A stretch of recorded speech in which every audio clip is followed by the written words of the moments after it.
नमस्कार, स्वागत है आपका वंदे मातरम न्यूज में। मैं हूं गिरिजा राव। खबरों में आगे बढ़ने से पहले आइए नजर डालते हैं आज की सुर्खियों पर।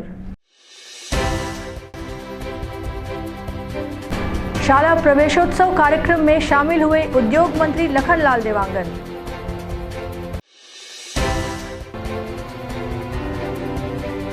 जिले में हो रही लगातार बारिश से जनजीवन प्रभावित।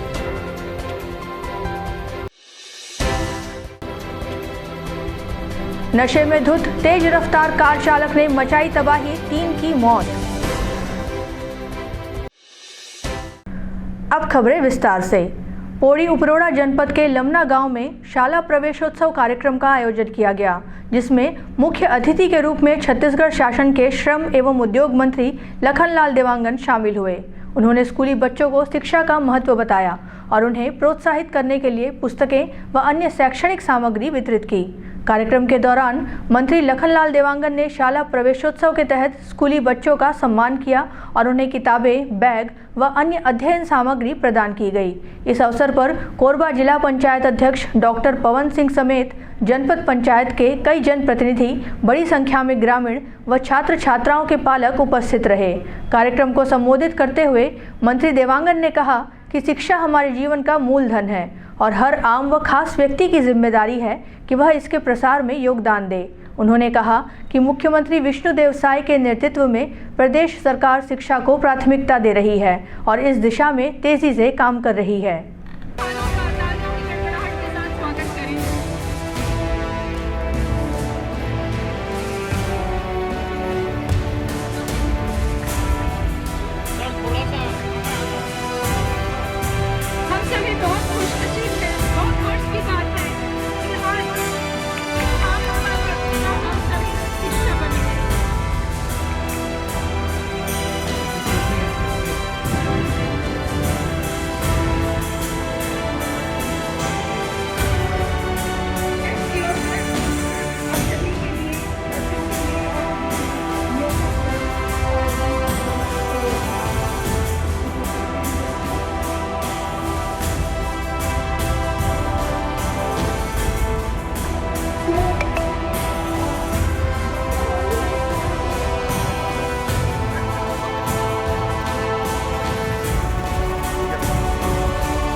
जिला स्तरीय पौड़ी ब्लॉक में नमला ग्राम पंचायत में शाला उत्सव प्रवेश उत्सव का कार्यक्रम में आयोजन हुआ है। और निश्चित तौर पर शिक्षा हमारे जीवन का अनमोल धन है। शिक्षा से ही हमें हर कुछ मिलता है। शिक्षा को हर व्यक्ति को आगे बढ़ाने का प्रयास करना चाहिए। सरकार के माध्यम से लगातार प्रयास होता है कि शिक्षा व्यवस्था कैसी अच्छा हो और इसको हर व्यक्ति को अपने कंधे पर लेना चाहिए। हर व्यक्ति प्रयास करे मेरा आस पड़ोस के हर बच्चे शिक्षित हो, स्कूल से कोई वंचित मत हो। इसके लिए हमको प्रयास करना चाहिए। हम जैसे माननीय देश के प्रधानमंत्री जी का सोच है 2047 विकसित भारत हो, और उस विकसित भारत में हर क्षेत्र में हम लोग आगे बढ़ेंगे। शिक्षा, स्वास्थ्य, विकास के हर क्षेत्र में कभी विकसित भारत का सपना है वो साकार हो पाएगा। उसी तर्ज पर हमारे प्रदेश के माननीय मुख्यमंत्री विष्णुदेव साय जी भी चाहते हैं कि छत्तीसगढ़ 2000 विकसित छत्तीसगढ़ हो। इसमें हम सब लोग को मिलकर काम करना चाहिए। शिक्षा हमारे जीवन का अनमोल धन है। इस शिक्षा को आगे बढ़ाने का हर व्यक्ति को प्रयास करना चाहिए। लगातार हम लोग अभी कोरबा जिला में डीएमएफ के माध्यम से, सरकार के माध्यम से मध्याह्न भोजन तो मिलता है, सुबह के नाश्ता का भी व्यवस्था बच्चों के लिए कराया है। उसी के साथ जहाँ जहाँ पर शिक्षक कम थे उसको अतिथि शिक्षक के रूप में भी करने का प्रयास किया है। और अभी मैंने घोषणा किया है कि जितने भी हमारे मिडिल स्कूल हैं उस मिडिल स्कूल में जहाँ भीड़ की कमी है उस भीड़ को भी डीएमएफ के माध्यम से पूरा करेंगे और हमारे माननीय मुख्यमंत्री के मंशा अनुसार पूरे प्रदेश में हम लोग काम करने का प्रयास करेंगे। बन चुके हैं और लगभग अभी 117 स्कूल के लिए और स्वीकृति मिला है। उसी तरह से आंगनबाड़ी भवन, स्वास्थ्य भवन, सड़क, पुल, पुलिया, सीसी रोड, मंच, सामुदायिक भवन से लेकर अनेक ऐतिहासिक काम अभी इस 1.5 वर्ष में माननीय मुख्यमंत्री जी के निर्देश पर हम लोगों ने कोरबा में भी काम किए हैं। इसके लिए मैं देश के प्रधानमंत्री जी को भी धन्यवाद दूंगा कि उन्होंने डीएमएफ का अधिकार हमको दिया। उस डीएमएफ के माध्यम से आज विकास तेजी के साथ में कोरबा जिला में हो रहा है। कांग्रेस के शासनकाल में डीएमएफ भ्रष्टाचार के भेंट चढ़ा, कमीशन खोरी, कई अधिकारी आज जेल के अंदर में है डीएमएफ के घोटाला में। और आज डीएमएफ में कोई भी कमीशन खोरी नहीं हो रहा है, निष्पक्षता के साथ में आज डीएमएफ से मन से काम हो रहा है। जिले में लगातार 2 दिनों से हो रही झमाझम बारिश ने जनजीवन को पूरी तरह अस्त व्यस्त कर दिया है। शहर के कई इलाकों में जल भराव की समस्या गहराती जा रही है। निगम के कई वार्डों के साथ ही अमरैयापाड़ा इलाके में भी पानी भर जाने से लोगों को भारी परेशानियों का सामना करना पड़ रहा है। सड़कों से लेकर गलियों और बस्तियों तक बारिश का पानी जमा हो गया है। स्थानीय लोगों ने बताया कि घरों में पानी घुसने से सामान खराब हो रहा है और बच्चों व बुजुर्गों को आवाजाही में दिक्कतें हो रही है। नगर निगम की ओर से जल निकासी की कोई समुचित व्यवस्था नहीं दिख रही है, जिससे लोगों का गुस्सा भी बढ़ता जा रहा है।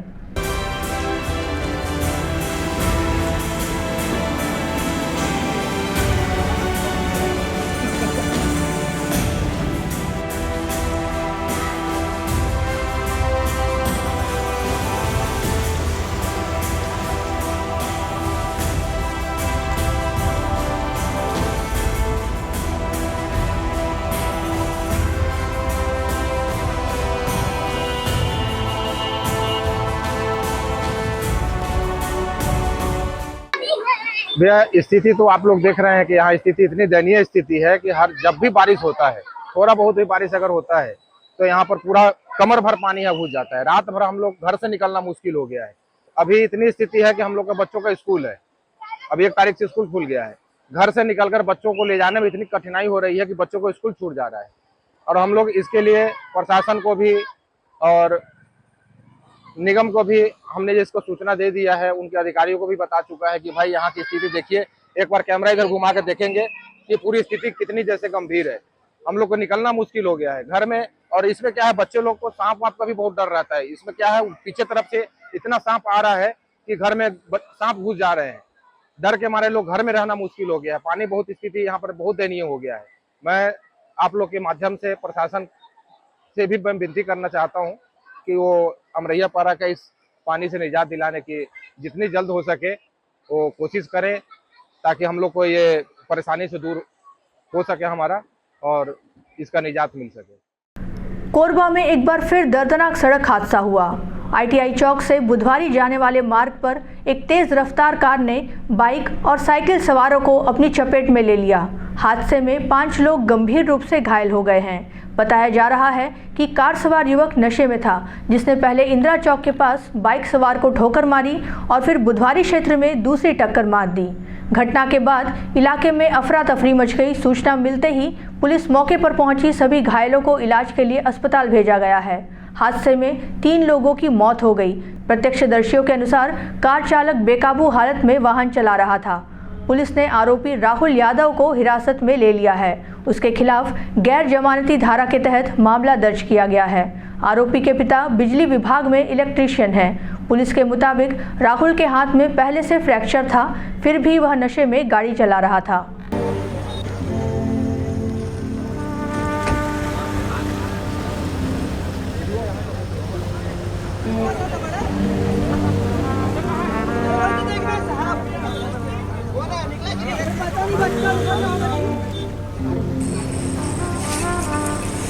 बनाया क्या कुछ?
अभी रात्रि में 10 बजे के आसपास ITI चौक से बुधवारी की ओर एक कार CG12 BE2806 तेज रफ्तार से चलाते हुए जाकर रास्ते में आने वाले मोटरसाइकिल, स्कूटी आदि को टक्कर मारते हुए पश्चिम पारा में टक्कर मारा। उसके बाद आगे जाके बुधवारी के पास में फिर तो टक्कर मारा है, जिसे रोककर चालक इसे अस्पताल ले जाया गया है। और शेष जो घायल हुए हैं 3 का भी जानकारी मिली है। 3 100 बेड में इलाज करा रहे हैं और 2 और का पता लगाने का प्रयास किया जा रहा है। इलाज कहाँ करा रहे हैं, किसी निजी अस्पताल में गया है। वाहन चालक क्या शराब के नशे में था? नहीं, इसकी जानकारी नहीं है, मेडिकल कराने से पता लगेगा। उरगा थाना क्षेत्र के अंतर्गत बरबसपुर में उस समय हड़कंप मच गया जब एक व्यक्ति हसदेव नदी के तेज बहाव में फंस गया। बाढ़ के बीच वो एक पेड़ पर चढ़कर अपनी जान बचाने की कोशिश कर रहा था। सूचना मिलते ही प्रशासन हरकत में आया और मौके पर पहुंची रेस्क्यू टीम ने कड़ी मशक्कत कर 5 घंटे रेस्क्यू ऑपरेशन चलाकर व्यक्ति को सुरक्षित बाहर निकाला। बताया जा रहा है कि नदी का जल स्तर अचानक बढ़ने की वजह से युवक बीच धार में फंस गया था।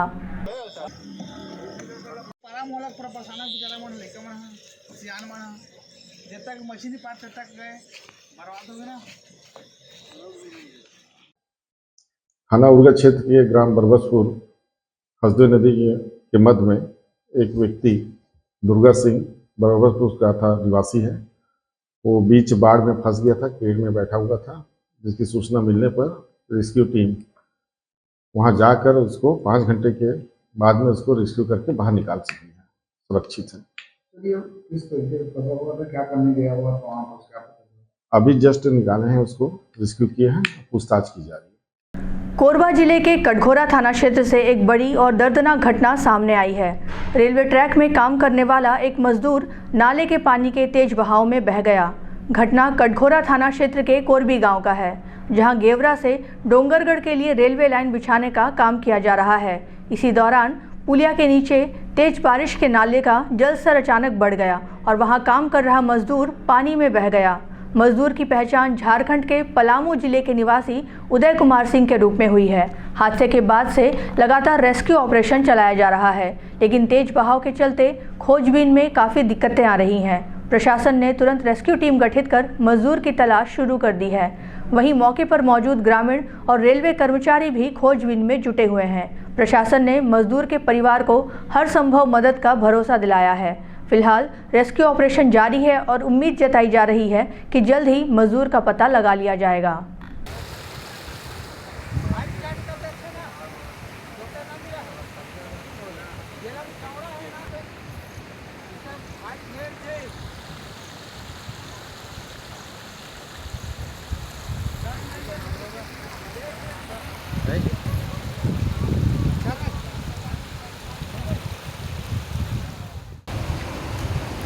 क्या नाम था उसका यार? उदय। हाँ, उदय सिंह। पिता का नाम क्या था? पिता का नाम नहीं। नहीं मालूम। उसी गांव के हो तुम? क्या नाम है तुम्हारा? ऋतिक। देखिए और आगे लिखिए। ऋतिक भूया। आपने फिल्म में देखी होगी कि कैसे टार्जन द वंडर कार बिना ड्राइवर के सड़क पर चलती है। कोरबा में भी ऐसे ही दृश्य देखने को मिला, जब बुधवारी बाजार के पास एक कार अपने स्थान से अपने आप ही चल पड़ी। कार बिना चालक के सड़क पर आई और सामने से आ रही बस के बिल्कुल करीब पहुंच गई। गनीमत रही कि किसी तरह बस चालक ने वक्त रहते गाड़ी रोक ली, वरना बड़ी अनहोनी हो सकती थी। इस घटना से कुछ देर के लिए बुधवारी क्षेत्र में जाम की स्थिति बन गई। लोगों ने तत्काल कार को रोका और सड़क से हटाया। स्थानीय लोगों का कहना है कि इस तरह की लापरवाही किसी भी बड़े हादसे का कारण बन सकती है। जिम्मेदार लोगों को इस ओर सख्ती से ध्यान देने की ज़रूरत है।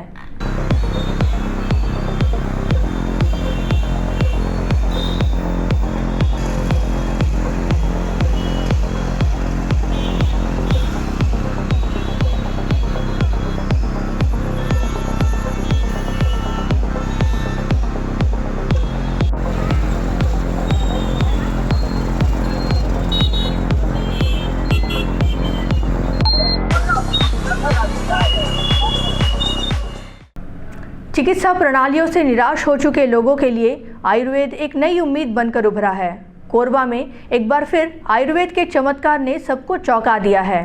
किडनी की गंभीर समस्या से जूझ रहे एक 65 वर्षीय बुजुर्ग मोहम्मद शाहिद ने मात्र 15 दिनों के आयुर्वेदिक उपचार से पूर्ण स्वास्थ्य लाभ प्राप्त किया है। मोहम्मद शाहिद ने बताया कि बीते लंबे समय से किडनी संबंधी समस्याओं से परेशान थे। उनका क्रिएटिनिन लेवल बढ़ा हुआ था। इस गंभीर बीमारी के इलाज के लिए उन्होंने कई बड़े अस्पतालों के चक्कर लगाए, लेकिन कहीं भी उन्हें संतोषजनक परिणाम नहीं मिल पा रहा था और उनकी हालत दिन ब दिन बिगड़ती जा रही थी। निराशा के भंवर में फंसे मोहम्मद शाहिद को उनके एक मित्र ने आयुर्वेद अपनाने की सलाह दी। इस सलाह पर अमल करते हुए वे कोरबा के प्रसिद्ध आयुर्वेदिक चिकित्सक नाड़ी वैद्य डॉक्टर नागेंद्र नारायण शर्मा के पास पहुंचे। डॉक्टर नागेंद्र नारायण शर्मा ने बताया कि जब मोहम्मद शाहिद उनके पास आए तो उनकी स्थिति सही नहीं थी। डॉक्टर शर्मा ने अपनी विशेषज्ञता का उपयोग करते हुए मोहम्मद शाहिद का प्रकृति परीक्षण किया, जिसमें उन्होंने पाया कि मरीज की किडनी की कार्यप्रणाली पूरी तरह प्रभावित थी और क्रिएटिनिन का स्तर असामान्य रूप से बढ़ा हुआ था। आयुर्वेद के सिद्धांतों के अनुसार मोहम्मद शाहिद को किडनी को साफ करने और उसे सामान्य रूप से कार्य करने में मदद करने के लिए कुछ विशेष आयुर्वेदिक औषधियाँ दी, जिससे 15 दिनों के आयुर्वेदिक उपचार से मोहम्मद शाहिद को स्वास्थ्य लाभ प्राप्त हुआ। मेरे को किडनी में परेशानी थी सबसे ज़्यादा, पेशाब नहीं होता था, सूजन आ गया था पैर हाथ में। 2 महीने तक इधर उधर इलाज कराया, कोई फायदा नहीं हुआ। एक आदमी हमको बताया कि वहाँ दिखाओ करके। कहाँ दिखाओ? पंजली उसमें। तो हमने आकर के यहाँ दिखाया तो 15 दिन में हमको आराम मिल गया। बहुत आराम है, पूरा ही आराम है। कहीं तो इलाज हुआ ही नहीं, मतलब बराबर हुआ, आराम हुआ ही नहीं ना। आराम तो हमको यहीं से मिला ही, मतलब 1 महीना खाने की दवाई दी, 1 महीने 15 दिन में सही हो गया। एक मोहम्मद शाहिद करके पेशेंट थे, 65 वर्षीय। उनको क्रिएटिनिन से संबंधित, किडनी से संबंधित समस्या थी। क्रिएटिनिन लेवल ज़्यादा आ रहा था, 1.8 1.9 के समथिंग, और उनको पैरों में सूजन हो जा रही थी, पेशाब करने में समस्या हो जा रही थी। और उन्होंने बताया कि मैंने बहुत जगह इलाज कराया। उसके बाद फिर उनके किसी मित्र ने सलाह दी यहाँ आने की मेरे पास, तो मैंने उनका नाड़ी परीक्षण किया, प्रकृति परीक्षण करके फिर उनको साधारण औषधियाँ दी जो किडनी पर वर्क करती हैं, और साथ में कुछ परहेज और कुछ योगासन भी बताए, और साथ में डाइट चार्ट उनको दिया कि किस तरह से उनका खान पान रहना चाहिए। उसके हिसाब से उन्होंने उसको पालन किया और आयुर्वेद का चमत्कार देखिए कि 15 दिन में ही उनको पूरी तरह से आराम हो गया। सभी समस्याओं से वो मुक्त पा रहे हैं अपने आप को। साथ ही उनका क्रिएटिनिन लेवल भी नॉर्मल आ गया है, 1.2 आ गया है। तो ये आयुर्वेद का चमत्कार ही है। और लोगों में ये भ्रांति है कि आयुर्वेद की दवाएं जल्दी काम नहीं करती। ये रिपोर्ट से आप देख सकते हैं कि आयुर्वेद की दवाएं तत्काल काम करती हैं और वो पूरी तरह से अपने आप को मुक्त पा रहे हैं इस रोग से। तो आयुर्वेद की दवा जड़ से भी काम करती है। तो सभी को अपनी चिकित्सा में पहली प्राथमिकता आयुर्वेद चिकित्सा पद्धति को देना चाहिए। नमामि हसदेव सेवा समिति द्वारा हसदेव नदी, हसदेव की सहायक नदियों और अन्य प्राकृतिक जल स्रोतों के प्रदूषण को कम करने, संरक्षण करने तथा तट के सौंदर्यीकरण करने का कार्य किया जा रहा है। इस उद्देश्य की पूर्ति के लिए प्रत्येक मास की पूर्णिमा को हसदेव आरती मां सर्वमंगला घाट कोरबा में आयोजित की जाती है। इसी क्रम में देवशयनी एकादशी के शुभ अवसर पर 6 जुलाई 2025 को सायं 5 बजे मां सर्वमंगला घाट कोरबा में हसदेव आरती की जाएगी। नमामि हसदेव सेवा समिति की लोगों से अपील है कि बड़ी संख्या में पहुंचकर आरती में शामिल हों और हसदेव नदी के दर्शन का सौभाग्य प्राप्त करें।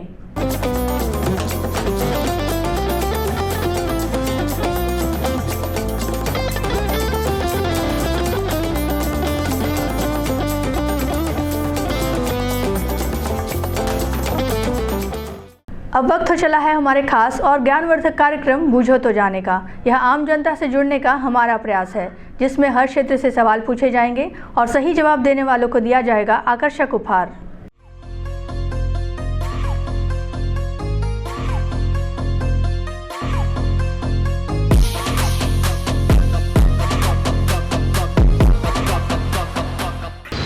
नमस्कार दर्शकों, आप सभी का स्वागत है आपके पसंदीदा कार्यक्रम पूछो तो जाने में।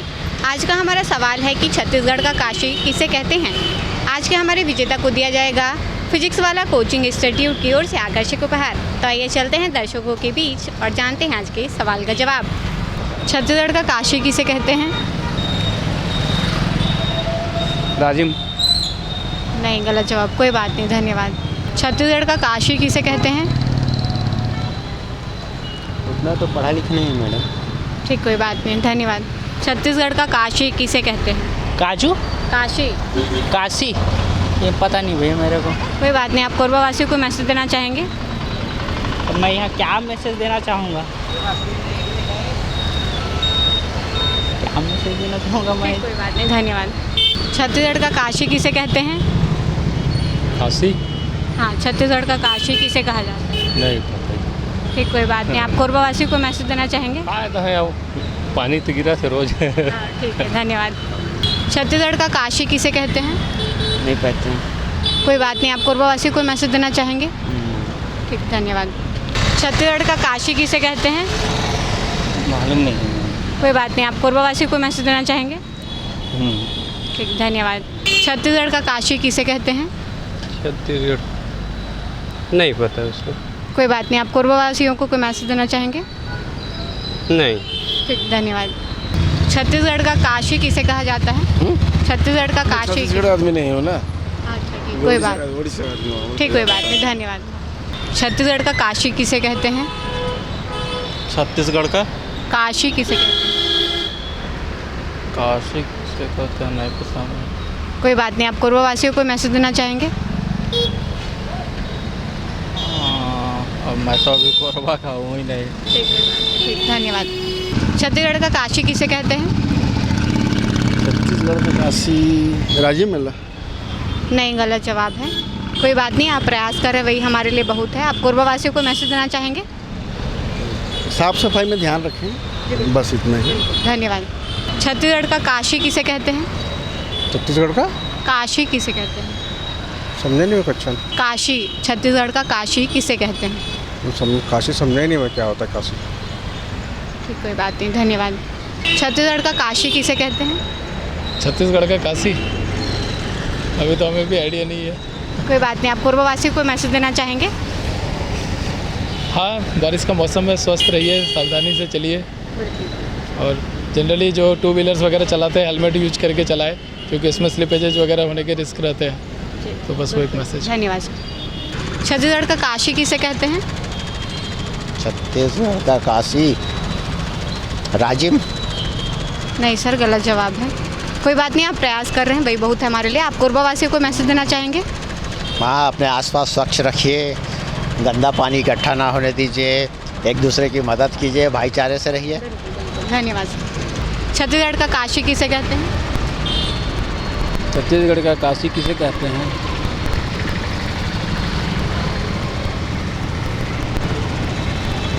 रतनपुर आएगा क्या? नहीं सर, गलत जवाब है। कोई बात नहीं, आप कोरबा वासियों को मैसेज देना चाहेंगे? बिल्कुल बिल्कुल। कोरबा का मैसेज यही देना चाहते हैं, साफ़ सुथरा बढ़िया से रहे, भाईचारा रखें, अच्छे से मिलजुल कर रहें, आपस में बने रहें। जिनकी भी सरकार है, सरकार से कोई आपत्ति नहीं है, अपने से बढ़िया रहना चाहिए। धन्यवाद। छत्तीसगढ़ का काशी किसे कहते हैं? खरौद। आप श्योर हैं सर? जी बिल्कुल सही जवाब दिया है आपने। आपका नाम क्या है? गोलू सूर्यवंशी। आपको दिया जाता है फिजिक्स वाला कोचिंग इंस्टीट्यूट की ओर से आकर्षक उपहार। कैसा लग रहा है जीत के? बहुत अच्छा। आप कोरबा वासियों को मैसेज देना चाहेंगे? नहीं मैम। ठीक, धन्यवाद सर। आज का हमारा सवाल था कि छत्तीसगढ़ का काशी किसे कहा जाता है, जिसका सही जवाब है खरौद। खरौद जांजगीर चांपा जिले में स्थित है और लक्ष्मणेश्वर महादेव मंदिर की वजह से खरौद को छत्तीसगढ़ का काशी कहा जाता है।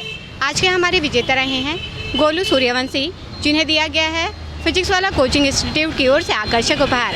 आज के लिए बस इतना ही। कल फिर मिलते हैं एक नए सवाल और जवाब के साथ। बन रहे हैं वंदे मातरम न्यूज़ के साथ। तब तक के लिए नमस्कार। खबरों का सिलसिला यूं ही जारी रहेगा। देखते रहिए वंदे मातरम न्यूज़। मिलते हैं अगले बुलेटिन में, तब तक के लिए नमस्कार।